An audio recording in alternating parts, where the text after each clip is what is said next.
खुलुमबाय आं सिबिरानि ब्रह्म गोजोन फुंबिलिनि बयनिसिमबो गाहाम हामलायनायखौ जासिहरनाय थाबाय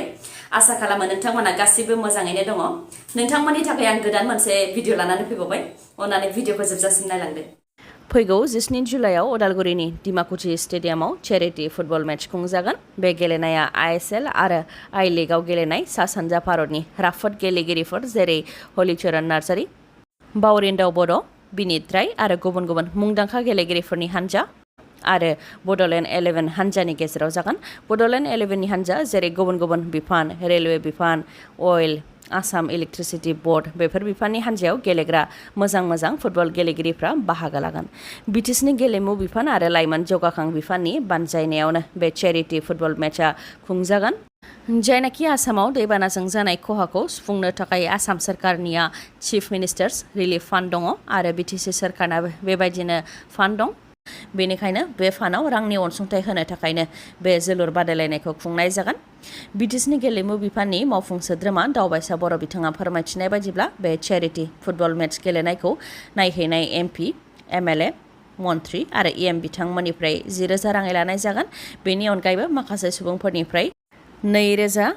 1,000 बेबायदिनो गुबुन गुबुन रां लानाय जागोन गेलेनायाव बाहागो लाफैग्रा गेलेगिरिफोरनिफ्रायबो रां लानाय जागोन आरो ओनसोलनि सरासनस्रा नायफैग्रा सुबुंफोरनिफ्रायबो 50 राङै लानाय जागोन बेनि उनाव बे जोलुर बादायलायनायनि गेजेरजों जेसेबां रां जाखांदों बे रांखौ 50% आसाम सरकारनि रिलिफ फान्डआव हरनाय जागोन आरो 50% बिटिसि सरकारनि फान्डआव हरनाय जागोन होननानै फोरमायथिदों इएम दावबायसा बर'आ भारतनि राजथावनि दिल्लीआव सासे बर' आइजोनि गोथै देहा मोननो हादों जिउ गोमानाय आइजोखौ गलाघाटनि धनसुरी महकुमानि सिङाव थानाय बसाफोथार गामिनि थागिबि होननानै मिथिनो मोननाय जादों मुङा पिंकी बर' दिल्लीआव खामानि मावनो थाखाय थाहैदोंमोन पिंकी बर'आ बेयावनो गाव भारा थानाय न'निफ्रायनो पिंकी बर'नि गोथै देहाखौ मोननो हानाय जादों जाथायखौ खौरां मोननाय लोगो लोगोनो दिल्ली पुलिसआ जाथायथिलियाव नुजाथिहैदों आरो गोथै देहाखौ पस्टमर्टेमनि थाखाय दैथायहरदों पस्टमर्टेम खालामखांनायनि उनावसो बिथांनि गोथै देहाखौ बिथांनि न'खरनि सुबुंफोरनो गथायनानै हरगोन माबोरै बिथांनि जिउआ खहा जादों बेनि सायाव दासिमबो जेबो रोखा बुंनो हाथ'वा पस्टमर्टेमनि उनावसो गासै जाथाया सोराङाव फैगोन पिएमएवाइजि बिथांखियाव रां जाख्ल'नाय सोलिनाया दासान्दि सोराङाव फैगासिनो दङ गरिब दुखुथिया सुबुंफोरनि थाखाय सौफैनाय पिएमएवाइजि बिथांखिनि गेजेरजों रां जाख्ल'नानै गरिब दुखुथिया न'खरफोरखौ हाराहास्ति जानांनायखौ नुनो मोनबोबाय थानाय जादों गरिब दुखुथिया सुबुंफोरनि सोरखारि पिएमएवाइजि न' मोननांगौनि रांखौ जिआरएस कमलेश्वर बसुमतारिया जाख्ल'दों होननानै अजद होदों रायजो राजाफ्रा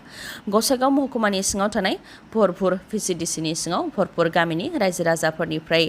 जिआरएस कमलेश्वर बसुमतारिया रां लानानै न'खौ आबुङै लुफुंनानै होआखै होननानै फोरमायथिदों रायजो राजाफ्रा अजद होबावनाय बायदिब्ला पिएमएवाइजि बिथांखिनि गेजेरजों सोरखारि न' लुनो थाखाय गिबियाव 32,000 रां एकाउन्टआव हाबफैदोंमोन आरो नैथि किस्तियाव 48,750 रां एकाउन्टआव हाबफैदोंमोन नाथाय बेफोर रांखौ जिआरएस कमलेश्वर बसुमतारिया लानानै थांदों बेनि अनगायैबो गुबुन गुबुन मुलाम्फायारिफोरनिफ्राय न' लुनो थाखाय सौफैनाय रांखौबो जिआरएस कमलेश्वर बसुमतारिया लानानै थांदों नाथाय न'खौ लुफुंनानै होआखै गोलाव सम बारलांबाय न'खौ आबुङै लुफुंनानै होनायनि खोथाल' होयो नाथाय दिनैसिमबो लुफुंनानै होआखै होननानै अजद होदों रायजो राजाफ्रा लोगोसे बे खौरांखौ भिडिअ'नोबो मिथिहोनाय जादोंमोन नाथाय जेबो जेंनाया सुस्रांजायाखै होननानैबो फोरमायथिदों आरो बेनि सायाव दा पुलिसनो गसर होगोन होननानैबो बुंथिदों गसाइगाव महकुमानि सिङाव थानाय भरपुर भिसिडिसिनि सिङाव थानाय भरपुर गामिनि रायजो राजाफ्रा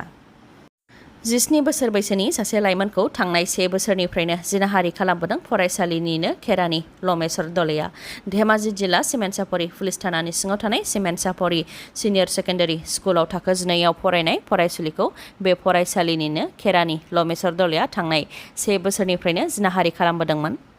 1 बोसोरनि उनाव सिख्लानि बिफाया गासै जाथायनि सोमोन्दै मिथिनो मोननानै सिमेन्टसापरि पुलिस थानायाव दुथांनि हेंथायै एफआइआर होनायनि उनावनो दुथां लमेश्वर दलेखौ पुलिसआ हमबाय जाथायनि सायाव सिख्लाया फोरमायथिनाय बायदिब्ला बुथारनायनि हुमखि होनानै आरो बिमा बिफाखौबो फोजोबस्रांनायनि हुमखि होनानै थांनाय 1 बोसोरनिफ्रायनो लमेश्वर दलेया जिनाहारि खालामबोदोंमोन आरो गोरबोआवबो गथ' दोनबोदोंमोन जायनि थाखाय थांनाय 5 दान सिगां दिमौ सारियालियाव थानाय कम्पाउन्डार रन्जित दलेनि गेजेरजों गोरबोआव थानाय गथ'खौबो गारनो गोनां जादोंमोन होननानै फोरमायथिदों नाथाय बोसोरसे सहायनानै थाबोनायनि उनाव दा सहायनो हायैलाय न'खरनि सुबुंफोरनो फोरमायथिनानै होबाय होननानै बुंथियो लोगोसे बोसोरसेनिफ्रायनो इनाय खालामबोनाय दुथां लमेश्वर दलेखौ आयेननि गेजेरजों जाहाथे गोख्रों साजा होयो बेनि थाखायबो दाबि दैखाङो बिथांजोआ बिटिआर गोरोबथा जानाया 2.5 बोसोर जाबाय नाथाय बिटिआर गोरोबथानि गोनां दफाफोरा दासिमबो मावफुं जायाखै। बिटिआर गोरोबथानि दफाफोरखौ मावफुंनो थाखाय सोलिफु सोरखारा जाहाथे गोख्रोङै खामानिखौ मावो बेनि थाखाय दाबि दैखाङो दिपेन बर'आ। मख'नो गोनांदि भारतनि गोदानै थिसनजानाय डाइरेक्टर अफ इन्टेलिजेन्स ब्युर' तपन देखा IPS अफिसारखौ गोदान दिल्लीयाव थांनानै बरायहैदों। दिपेन बर' बिथांजों लोगोसे एबसुनि गाहाय नेहाथारि खनीन्द्र बसुमतारी, NDB प्रग्रेसिभनि बारग' गाहाय नेहाथारि S सानजारां आरो MCLA सन्जय सोरगियारि बिथाङा IPS अफिसार तपन देखाखौ बरायहैनायजों लोगोसे बिटिआर गोरोबथानि मावफुंजायै दफाफोरखौ लानानैबो गोसोखां बिलाइ गथायदों होननानै फोरमायथिदों दिपेन बर' बिथाङा। लोगोसे बिथाङा बुंथिबावदों दि बिटिआर गोरोबथा जानाया 2.5 बोसोर जालांबाय नाथाय दासिमबो गोबां दफाफोरानो मावफुं जायाखै, जेरै सिमा बारायनाय, कार्बि आंलं अट'नमास काउन्सिलनि ST हिल्सनि जेंना, फरेस्ट राइट्स एक्ट इमप्लिमेन्टेसन खालामनाय, सेन्ट्रेल इन्स्टिटिउसनफोरखौ गायसननाय जेरै सेन्ट्रेल इउनिभार्सिटि, स्पर्ट्स इउनिभार्सिटि आरो गोबां। बेनि अनगायैबो स्पेसियेल रिक्रुटमेन्ट ड्राइभनि गेजेरजों पेरामिलिटारि, आसाम पुलिस, इन्डियान आर्मि बायदिफोराव थिसननायनि जि खोथा दंमोन दासिमबो मावफुं जायाखै। एक्स NDBफोरनि रिहेबिलिटेसन होनाय, जेलनिफ्राय उदां खालामनाय, बेबायदिनो माखासे खामानिफोरा दासिमबो मावफुं जायाखै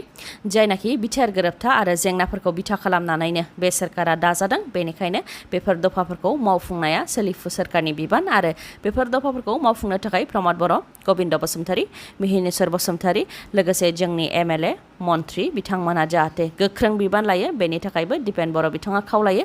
बेनि अनगायैबो बिथांमोननिफ्राय रायजो राजाफ्रा गोबां आसा दङ। बेनिखायनो मोनसे थि समनि गेजेरावनो जाहाथे दफाफोरखौ मावफुंनानै होयो बेनि थाखायबो खावलायो बिथाङा। नङाब्ला दुलाराय बर' फरायसा आफादा गोनांथि जायोब्ला सोमावसारफिननो गोनां जागोन आरो रायजो राजाफ्राबो गुबुन सिन्था खालामनो गोनां जागोन होननानैबो बुंथिबावो बिथाङा। बेनि अनगायैबो बिटिआर गोरोबथानि दफाफोरखौ मावफुंनो थाखाय मिरु नखर मन्त्रि अमित शाह बिथांनि दैदेननायाव जाहाथे पलिटिकेल लेभेलाव सावरायनाय जायो बेनि थाखायबो डाइरेक्टर अफ IB बिथांजों सावरायलायदों आरो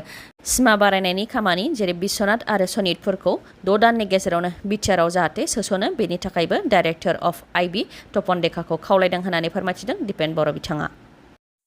दिल्ली पुलिसाव साख्रि मावनो गोसो गोनां लाइमोनफोरनि थाखाय गोजोनथाव खौरां। दिल्ली पुलिसाव head constable, assistant wireless operator, teleprinter operator आरो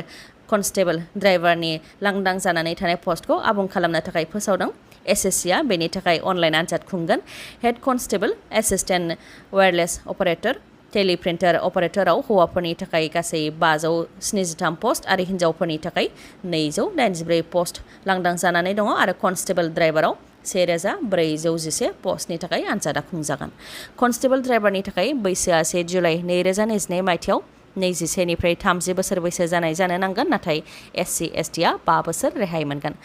सोलोंथाया थाखो 12 पास जानाय जाब्लानो जागोन नाथाय लोगोआव हेभि मटर भेहिकल्सनि भेलिड ड्राइभिं लाइसेन्स थानो नांगोन। बेराफारसेथिं head constable, assistant wireless operator, teleprinter अपारेटरनि थाखाय बैसोआ 1 जुलाइ 2022 मायथाइयाव 18 निफ्राय 27 बोसोर बैसो जानाय जानो नांगोन नाथाय SC STआ 5 बोसोर रेहाय मोनगोन। सोलोंथाया साइन्स आरो मेथ्स आयदा लानानै थाखो 12 पास जानाय जानो नांगोन नङाब्ला mechanic cum operator electronic communication सिस्टेमाव नेशनेल ट्रेड सार्टिफिकेट थानाय जानो नांगोन। मिथिहोनाय दिल्ली पुलिसनि मोन्नैबो पस्टनि थाखाय अनलाइन एप्लाइ खालामनायनि जोबथा अक्ट'आ 29 जुलाइ 2022 आरो आनजादा बे बोसोरनिनो अक्ट'बर दानाव जागोन। गोसो गोनां लाइमोनफोरा sc.nic.in आव थांनानै अनलाइन एप्लाइ खालामहैनो हागोन। मेट्रिक आनजादनि कम्पार्टमेन्टेल आनजादनि थाखाय रुटिन फोसावनानै होबाय। कम्पार्टमेन्टेल आनजादा फैगौ 25 जुलाइ 2022 मायथाइनिफ्राय जागायजेनगोन आरो 30 जुलाइआव जोबहैगोन। फुं आरो बेलासे मोननै शिफ्टआव आनजादा खुंजागोन। फुंबिलिनिया 9 रिंगानिफ्राय जागायजेनगोन आरो बेलासिनिया 1:30 रिंगानिफ्राय जागायजेनगोन। मख'नो गोनांदि 25 जुलाइआव जागायजेननानै 30 जुलाइसिम सानफ्रोमबो आनजादा खुंजागोन। आसाम केबिनेटनि मन्त्रि बिमल बरानि मुं लानानै दुथांफोरा जे सादों, जायखौ लानानै मन्त्रि बिमल बरा बिथाङा दुथांफोरनि हेंथायै दिसपुर पुलिस थानायाव एजाहार होदों। फोरमायथिनाय बायदिब्ला माखासे दुथांफोरा वाट्सएपआव मन्त्रि बिमल बरानि सावगारि लागायनानै मेसेज हरनानै रां दाबि खालामहरो। मिथिनो मोननाय बायदिब्ला बिमल बरानि मुङाव 7780915086 नाम्बार बाहायनानै गुबुन गुबुन फालांगिरि, थिकादार आरो SS अफिसारफोरनाव रां बिनायनि मेसेज हरदों। लोगोसे फन खालामनोबो हेंथा होनानै मेसेजनि गेजेरजोंनो सावरायनो थाखायबो बिथोन हरदों आरो बेबायदिनो बिमल बरा बिथांनि मुं लानानै गोबां सुबुंफोरनिफ्रायबो रां लादों होननानै मिथिनो मोननाय जादों। बे जाथायखौ लानानै मन्त्रि बिमल बरा बिथाङा दा दिसपुर पुलिस थानायाव एजाहार होबाय लोगोसे बिथाङा फोरमायथिदों दि बिथांखौ टार्गेट खालामनानै माखासे साइबार क्राइम मावग्राफोरा बे हाबाखौ मावदों आरो दुथांफोरा एमाजनाव इनभेस्टमेन्ट खालामनो नामा आरो गिफ्ट कार्ड बायनो नामा बेबायदि मेसेज हरनानै रां लानायनि सोलो खालामदों आरो बिथांनि बिफाननि मावथिफोरनोनो बांसिनै बेबायदि मेसेजखौ हरदों होननानैबो फोरमायथिदों मन्त्रि बिमल बराया। मन्त्रि बिमल बरा बिथांनि मुं लानानै बेबायदि खालामनायनि हेंथायै गोख्रों संदाननानै जाहाथे दुथांफोरखौ हमो बेनि थाखायबो दाबि दैखाङो मन्त्रि बिमल बराया। दिनैनि भिडिअ'आ एसेनोसै। नोंथांमोना जुदि भिडिअ'खौ मोजां मोनदोंबा लाइक, कमेन्ट आरो शेयार खालामनो दाबाव। गोजोन्थों।